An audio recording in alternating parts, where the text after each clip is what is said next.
Hello everyone, welcome back. Today we're going to be talking about this Concealment Express holster for the 1911. This is an inside the waistband. I got the holster version for the 5-inch 1911. About a week ago, I did a review on this holster here. This one is a Falco sold by Craft Holsters. This was a basically an $80 holster. So the one that I have here is $38 through Amazon with free shipping. So I wanted to try this out and see how good is a $38 holster compared to the $80 holster. Okay, so I normally don't carry a 1911. Okay, so I was carrying the other holster for about a week. I was carrying this one for about 3 days. So there was a bit of a learning curve, especially with sitting in the car, right? Because normally I carry like an M&P Shield, which is a lot smaller, a lot more comfortable to sit down in. One of the things I quickly learned with these larger guns, with the 1911, is when you sit down, that grip sticks out and it basically hits up against the seat. So and also the barrel, because the 5-inch barrel is a little bit longer. So again, the barrel is hitting the bottom of your seat. But that's a big gun problem. Okay, that's not a holster problem. But I'm just kind of putting it out there. That can be an issue if you're carrying a 1911, right? You gotta figure out how you're gonna sit down in your car and drive around. A lot of guys that carry 1911s usually carry the shorter barrel ones, and both these companies, both Concealment Express and Falco, they both make holsters for the shorter 1911. So first thing I want to do is I want to practice my draw stroke.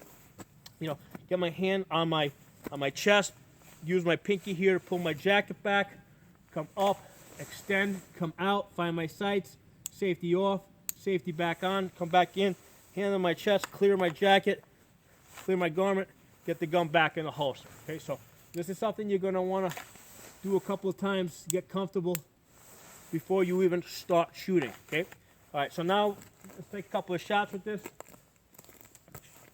Come out.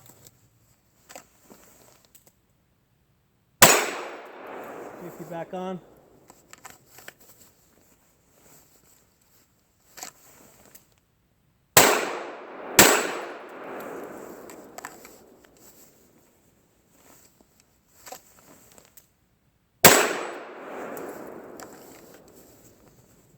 Far in that direction over there so you guys can get a better view of the process.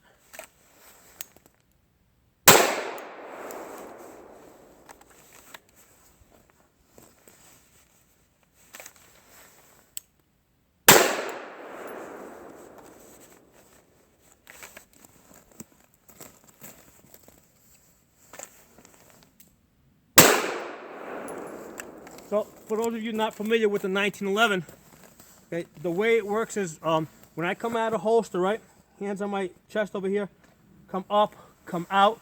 When I extend, right, once I find my sights, that's when I flip the safety down. My thumb rides on top of that safety, okay? That's the only way I'm going to be sure that my safety is off. And then I flip the safety up and get the gun back in the holster, okay? So with a 1911, your thumbs ride on top of the safety. That's the only way you're going to be sure that your safety is off. So come out, safety down, safety back up, back in the holster. All right, gun's empty.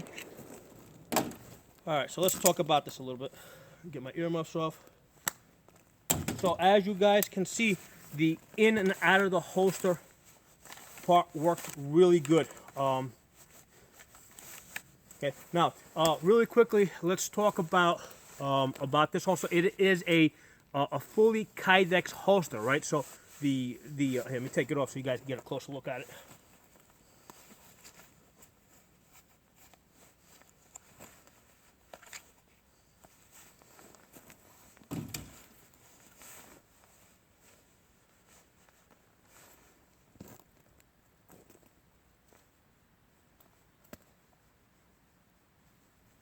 And a little cold, so let me close my jacket up. Okay, so this is a fully Kydex holster, okay, which covers the trigger guard. If you go to a lot of these internet chat rooms and Facebook groups, sometimes people will debate about how safe it is to carry a 1911. And the historical basis for that, right, is that, back in 1911, right, during World War II, a lot of World War I, World War II, a lot of GIs did not feel comfortable carrying a 1911 with around the chamber, cocked and locked, okay? And they had a reason for it, because back then, the technology, the holster technology had not caught up with the gun technology.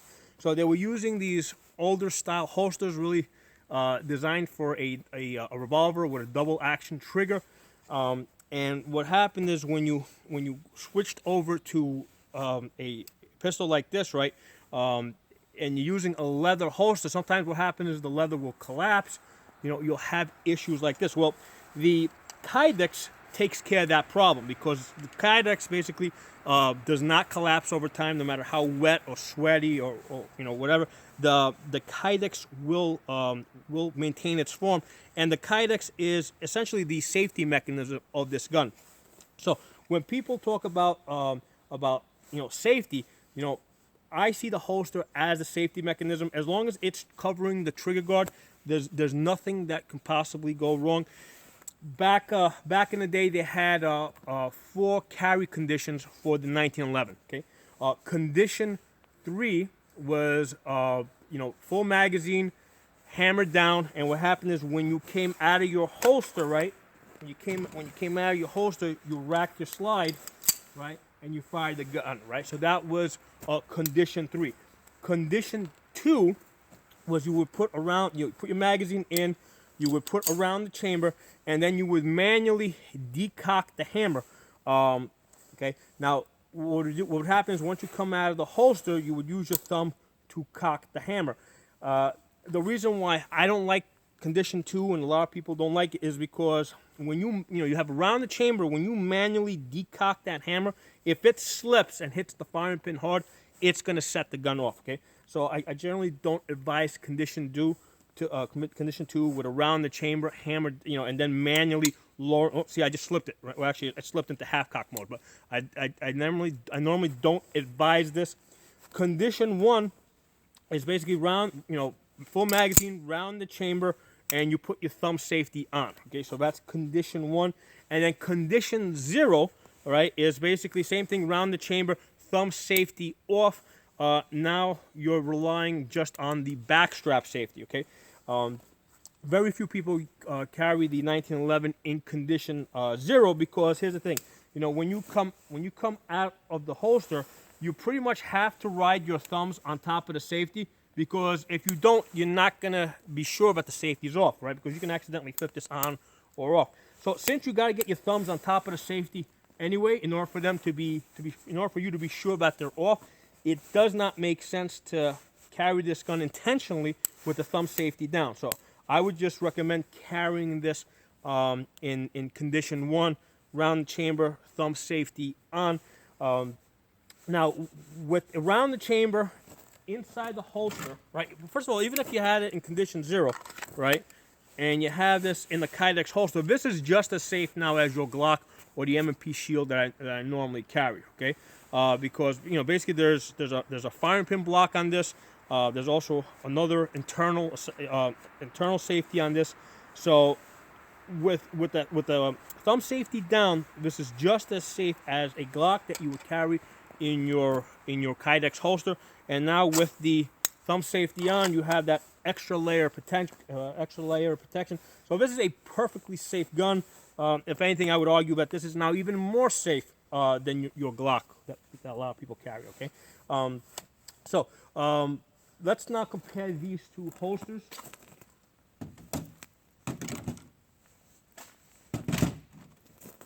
All right, so this is the $90 or $80 holster. This would have been $80 plus shipping. This was $38 including shipping. So this was basically a $90 holster. Initially, I thought that because the Falco, you see how that kind of sticks out a little bit? I saw this, let me put this down. I saw this as unusable space over here, okay? And I thought that this would make the holster unnecessarily thick. But when I compared it with this holster, and I actually checked this, I actually tested this in calipers. They're about the same thickness, okay? So even though this one loses a little space over here, this one seems to make it up in other places, so they end up being about the same thickness, okay? So there's no thickness advantage or disadvantage. This one is like a tiny, the Falco is a tiny little bit wider, but this is just about there, so it really doesn't make a significant difference, okay? As far as the clip, the belt actually goes through this, whereas this has a clip that it kind of goes over your belt. You see how it's kind of angled up? This does a really good job of keeping the holster in its place. I have absolutely no issue with this coming up through your pants. In fact, that up angle is so aggressive that even when I put this on my pants without a belt, it's really hard to get this out. I actually have to put my finger here and kind of pull this out a little bit. So this retains very good on your belt with that aggressive up angle over here. The only thing I would say is with this sometimes tends to move a little, or it is more movable like this, whereas this, because it goes through the belt, it seems, there was less of this motion on your belt. For some people, that might be desirable. They might want to be able to actually cant the gun back if they're sitting in the car. So that's kind of up for you guys to figure out if that's something that's going to help you or if it's not going to help you. Where this did have less of that motion. So something for you guys to keep in mind. If you get this type of a clip that wraps the belt completely, it's going to do a better job of not flipping back and forth. While this will tend to flip back and forth a little bit more. But it wasn't a problem. It's not like it was flipping back and forth to the point that I found it annoying. It didn't move when I didn't want it to move. The only time it moved if I intentionally pushed it forward. That's the only time I saw this move. Both of these holsters are adjustable. They have a tension over here that has the rubber in between. Right, this one has they have that little rubber in between. The one thing that I should say is that with the Falco one, right, that's the $80 one. In the widest setting, okay, it fit this Rock Island 1911 really well, okay. But when I put the Taurus 1911 in there, it is really tight. I mean, it is still, I can still come out, use it. But it's just a little bit tighter than I want to, because remember, inside the waistband, when you put your belt over and tighten it, it's going to get a little bit tighter. So this was, it was a little tighter than I would like it to be. And again, this has been loosened up to its most wide setting. So, there's just nothing you can do about it. But it's not like it's not usable. This was usable. However, with the Concealment Express, okay, I found that it fit both of these guns very well. It actually clips in a little bit better because there's basically this is where the, around here where the trigger guard is, that's where it pinches the trigger guard and this thing stays in place, right? As you can see, it as soon as you pull it, that's where it's catching. That's where it's supposed to catch. But as soon as you pull it, it just lets go. Then when you push it in, it goes in and it catches. So the Concealment Express fits the Rock Island well, and it fits the Taurus 1911 well. There's the PT 1911. So with the Concealment Express, it seems like you're going to be able to fit a wider variety of 1911s. Because remember, unlike a Glock where you buy it from one company, Glock, and everything is all Glocks, all Glock 17s are going to be the same, all Glock 19s are going to be the same. 1911s. Is a platform basically. So there's lots of different companies that make 1911s, and some of them just a tiny bit thicker, a tiny little bit bigger, a little bit smaller. With the Concealment Express, okay, I did not have to loosen these tension screws up here at all. So if I needed to, I can make this tighter, or I can make it looser from where it is right now. So I could, so I can go in both directions. With this other one from Falco, it is at the absolute widest setting, right? It's so wide that I can basically turn these screws with my finger, okay? So this had to go to the absolute widest setting so that it would comfortably fit the Rock Island, and that I could get the Taurus 1911 in there. The Concealment Express, you know, it's a lot more forgiving. I can go tighter, I can go wider from this position that I'm in right now, and this position right now does fit both guns. So I think that, you know, you got $80 versus $38, and I got a lot more flexibility with this. You know, if I have to advise, you know, one of my customers, one of my clients, I would say go with the $38 one. You know, you're saving yourself. You're paying half the price, all right, and you actually have more options, right? You can fit a slightly wider gun, a slightly thinner gun. Both of these guns, right? When you get that in there on the side, that touches where it's on your body over here. It's covering the safety. It's covering the sights, which is important because if you don't cover the sights over here, the sights sometimes are really sharp right in the corners, and that's going to pinch you. So it's covering the sights, it's covering the safety, covering the trigger guard. It goes in and out very easy. So I'm really happy with this $38 Concealment Express. Let me get this back on. Now, important thing that I like to mention, with these type of guns, like when I go home, right, I don't remove the gun from the holster, right? I take the holster off my belt and I put it in the safe with the gun in the holster. And the reason is, like I said, is because the holster is part of the safety mechanism, okay?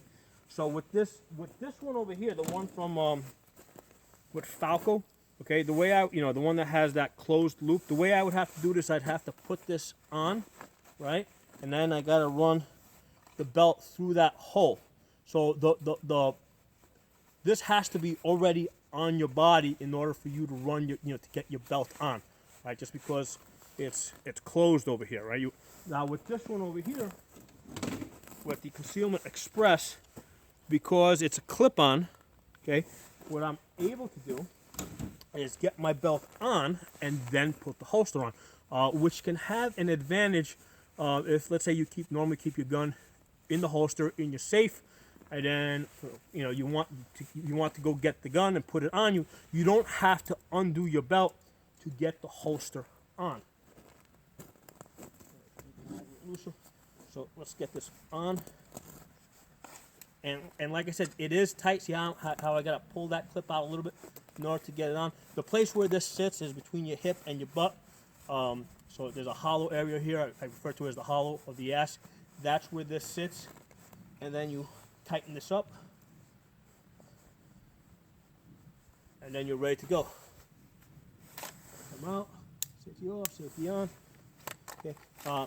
Where I was talking, remember before I was telling you about the clip, you see how it is movable, right? This design here, which is closed, is not going to cant like that. I didn't have a problem with this because unless I intentionally want to move it, it's not going to move, okay? So when I'm walking around, I don't have a problem with this tilting. If I sit down in the car, the seat is going to push this forward a little bit. And that can be an advantage because it's basically moving the gun out of the way where it needs to go so that it'll tilt. So that might be a good thing. I think that's more of like a personal preference type of thing. Another important thing worth mentioning with these big guns, if you gotta go to the bathroom, right? And you gotta pull down your pants. Never take. First of all, the gun stays in the holster. Don't take the gun out of the holster because again, that's part of the safety mechanism with these Kydex holsters. What you're going to do is don't take the holster off and put it on a surface, right? If I got to use the restroom and I'm carrying a big gun like this, I'll pull this out, get this. See right now, because of that, even, I got to almost pull the clip up to get it out. So this clip over here it's really tight. So if I got to use the restroom, once I take the gun off, right, it stays in the holster, and now I will put the gun in my pants, and now I can lower this. Or if if putting it in my pocket, putting it in my pocket's not going to work, I'll put it in between my legs on the pants. That's the other option. But you never take your pistol, you never take your pistol and put it on a surface while you go use the bathroom because you're going to forget the gun. You might not forget it a million times, and then 1,000,001 you're going to forget it. So the gun is is in one of two places. It's either on your body or it's in a safe. It's never laying on a surface. The only exception to that is if I gotta go into like a government building, you know, then I'll leave it in my car. But same deal, I don't unload the gun because I don't want to take it out of the holster. The safest place for this gun is in its holster where the trigger cannot be activated. This Concealment Express holster, $38. I think it's a great value. You know, you buy it from Amazon. Obviously, I'm not being paid by Amazon. I'm not being paid by Concealment Express. But this is a good holster. You know, you just gotta get used to carrying a big gun. Most people that carry a 1911 are probably going to be carrying the smaller versions, right? The 3-inch barrels. You know, and they do sell the shorter holster versions. But I hope you guys enjoyed this video. If you're not a member, subscribe. I'll talk to you guys next time.